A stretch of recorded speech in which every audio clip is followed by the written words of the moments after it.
Hello and welcome to the program.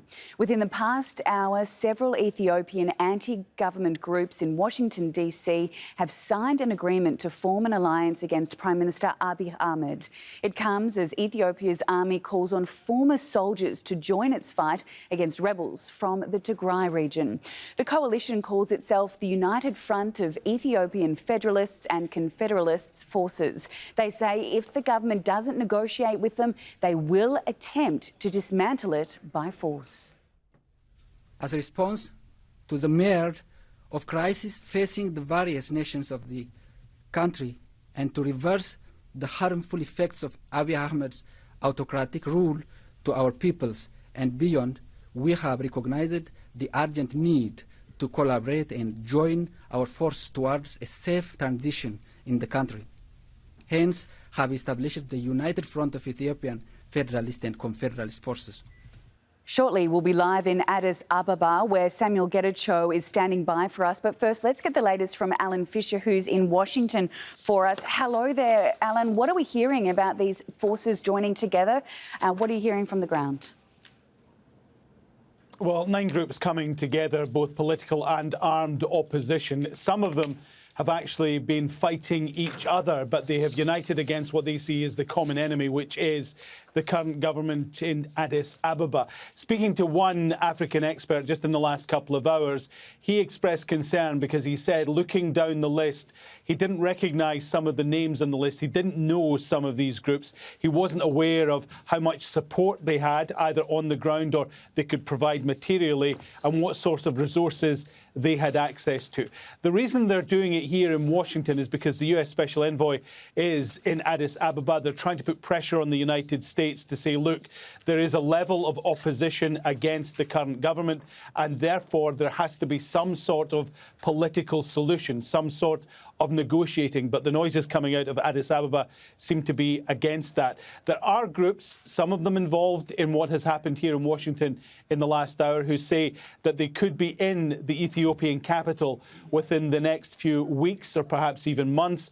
There are 1 or 2 groups who say they're on the edge of the capital. That has been dismissed by the police in Addis Ababa as nothing more as propaganda and lies.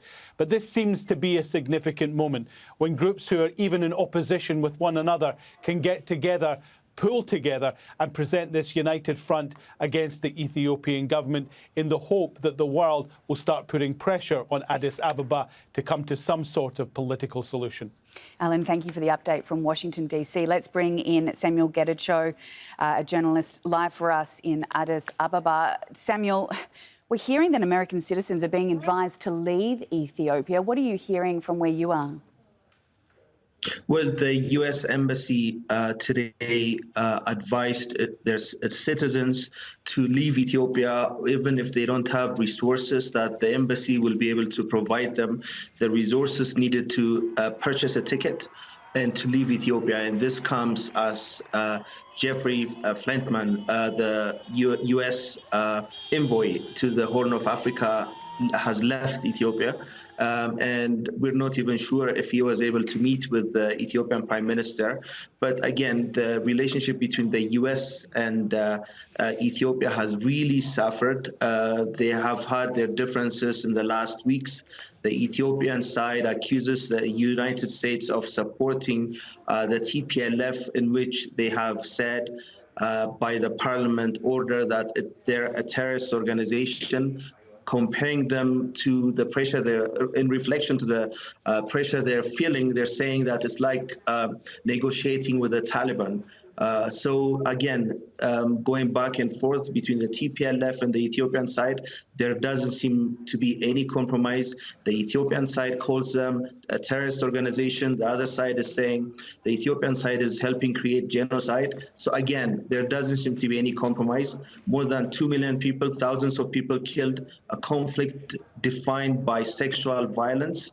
This is expected to continue. Samuel, and all this comes as civilians and now retired generals are being called to join the fight. What's been the reaction from civilians on the ground and these former generals? Well, it's not just the general, even going way down to the private. They're all being called to serve Ethiopia.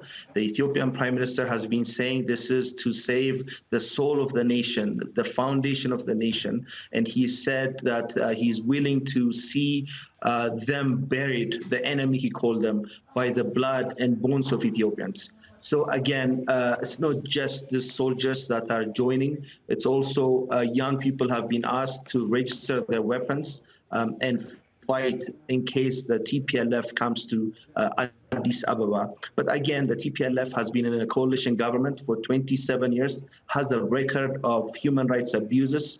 We're not sure if even Ethiopians are willing to give the TPLF a chance at the moment, because again, they have had a record of, again, human rights abuse. In a nation of young people, they've only known a TPLF government in the past.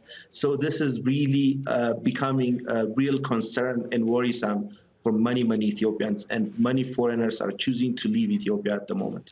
What impact is the fact that the global media isn't able to get into these regions like Tigray? What impact is that having on the coverage and the actual situation on the ground there? Well, to begin with, one of the major media reported yesterday or the day before saying that the TPLF soldiers are in the suburbs of Addis Ababa.